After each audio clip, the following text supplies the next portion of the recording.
Hello everybody and welcome back to the channel. We need to split a little firewood for the saw shed here. We're running low. So the 62 was running really good in softwood here the other weekend. So we're going to see how she does with the 28-inch bar in some frozen ash. And then we're going to run a few axes I built recently. This is a Kelly Standard. I think it started life as a fireman's axe. It's stamped as a 6-pounder from the factory, but it's got a hell of a profile on it. It's on 31 inches of white ash handle that I carved. And then we've got a knot clipper double bit on an ash handle that we're gonna play with a little bit when it comes to splitting, see how they do. So let's see how the saw does.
Well, that log's a little ugly, and it was binding on the bar a little bit. I'd dial that raker in a little bit more on that longer bar, but she cuts.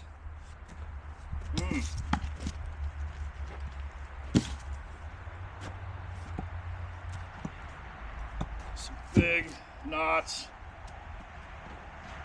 Some punk. That's where that thing stalled out. It just didn't have anything to grab to. Just mush inside the log. Well, it'll make decent firewood anyhow. All right. Let's see how this thing does. That splits pretty nice.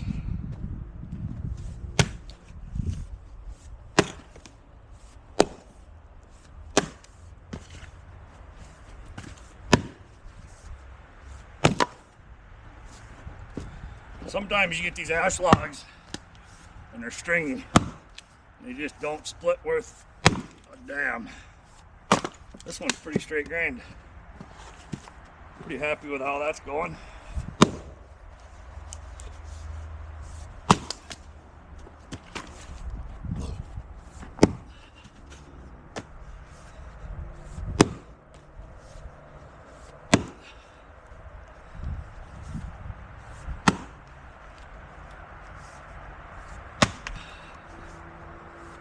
Big old knot, chopped right through it.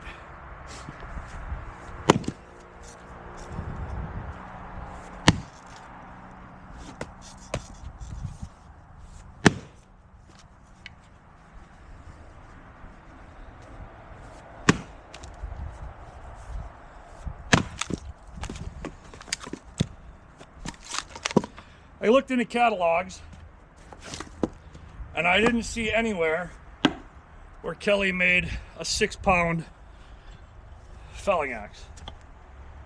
And so I really think with the True Temper mark and Kelly standard that was a fireman's axe that somebody cut the pick off of.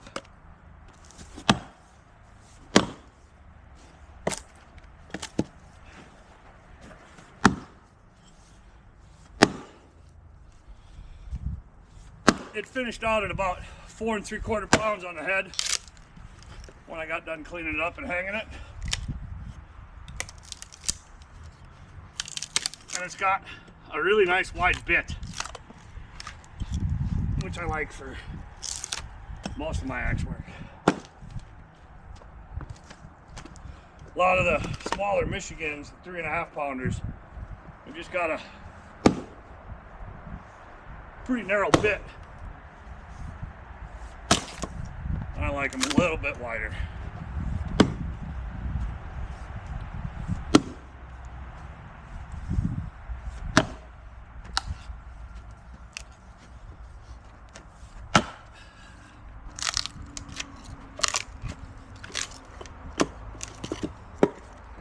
Now that's ugly.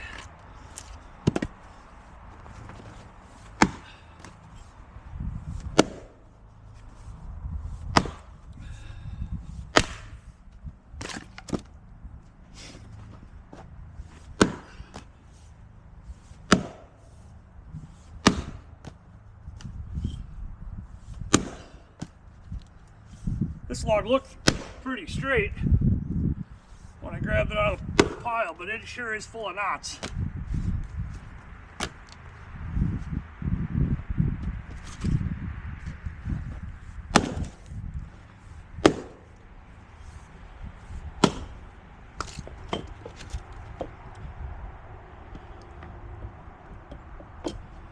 The ash is great. You can take it right from the log, put it right in the stove and burn it. It'll get hot and dry out real quick. Provide good heat. It won't choke up your chimney. It's a shame it's all going away with the emerald ash borer. There won't be any left. There's that big old knot right there. Not cutting through that one.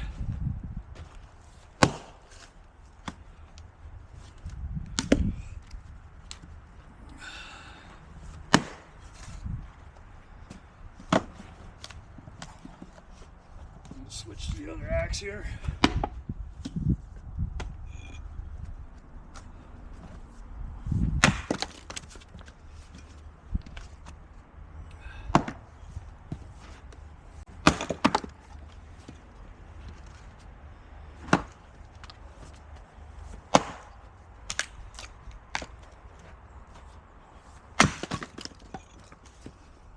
We got it broke through.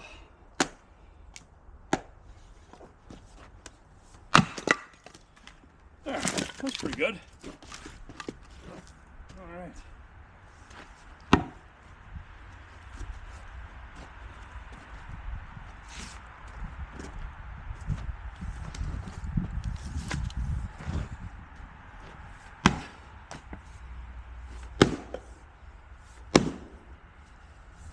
That one sounds punky.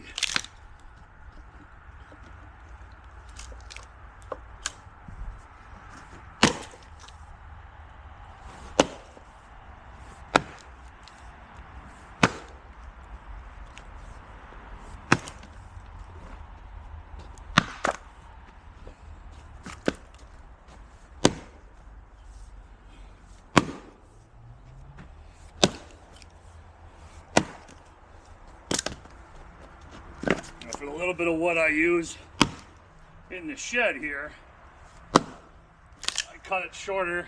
I got just a little stove in there, and there just isn't any reason to fire up the log splitter for just this little bit. So it's a nice opportunity. Swing an axe, do a little splitting.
Really like swinging these old axes. It's a lot of fun to get them all nasty, bits all chewed up. Work them up, clean them up, and then put them back to work.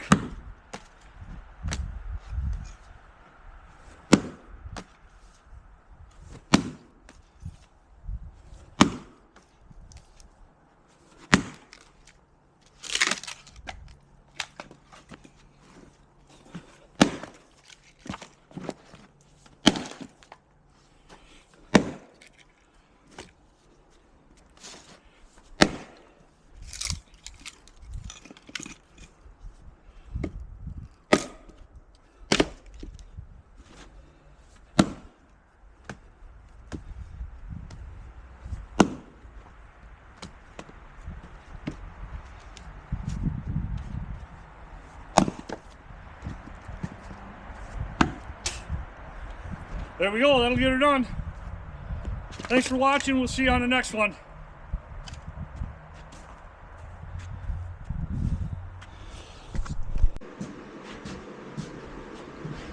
All right, this saw performed terribly during those cuts. And I tried to make excuses for it, but there was something wrong with it. and I went and bucked a few more rounds off camera, and it just shut off like you hit the kill switch right in the middle of the cut. And well, something's gone wrong. So I took it apart, took the muffler off it, took a look at the piston. It was clean on the exhaust side. Couldn't see anything else, so we got to tear it down and take a look. And here's what has happened. So this is a piston from the Little Red Barn, which makes a pop-up piston, and the damn circlip that comes with that piston broke in half. And when I took the carburetor out, it was laying down in the straddle ports of the intake boot, both halves of that clip. And it took a saw that had good compression. It had 60 pounds when it was done doing that damage. Wrecked the top end. I know these are really hard to see on camera, but the top end is scored. It is unrecoverable, and that's what killed the saw. So we had some parts laying around. We took a look at what we had and found a used piston that was still serviceable and a piston ring that was still gonna work. And both of the used cylinders I had some scoring in them.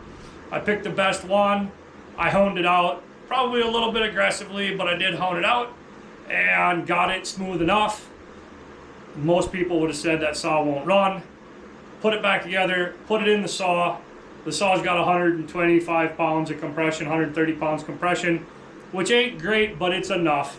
And we got the saw back running. So when things go wrong, they can go wrong in a hurry. And unfortunately, less than probably 5-cent circlip that came with that piston was junk. So in the future, I won't be using anything but a factory circlip because I don't want that to happen again. It does give us a unique opportunity. I have the timing, the factory timing numbers for these pistons and cylinders written down in my book. And so I'm gonna buy probably 1 or 2 of the available aftermarket top end kits. And we're gonna play with them on this saw. We're gonna see where they time out with and without a base gasket and see where they actually land and are they a viable option for a guy that's got one of these that's blown up instead of spending 250 bucks for an OE top end. Because when these saws go wrong, it's either top end or bottom end. And a lot of times what I see is the top end is damaged because the bearing has failed. That was where the air leak was, that's what scorched the cylinder. And so that's how most of these saws fail. And so they get real expensive in a big hurry when you split the crankcase and you buy those bearings, and you put everything back together pretty quick. You're 3/4 of what a new one would be. And so very often these saws are relegated to parts only, or they're just tossed out because they're just not worth fixing. So the question is, can you put one together with an OE top end, or excuse me, an aftermarket top end? And if you do, what does the port timing look like? How are the ports done? And we're gonna find that out on a previous video. So we share the wins and the failures here. Today we had a massive failure, but every time we have a failure, it's an opportunity to learn something, right? So we'll catch you on the next one. Thanks for watching.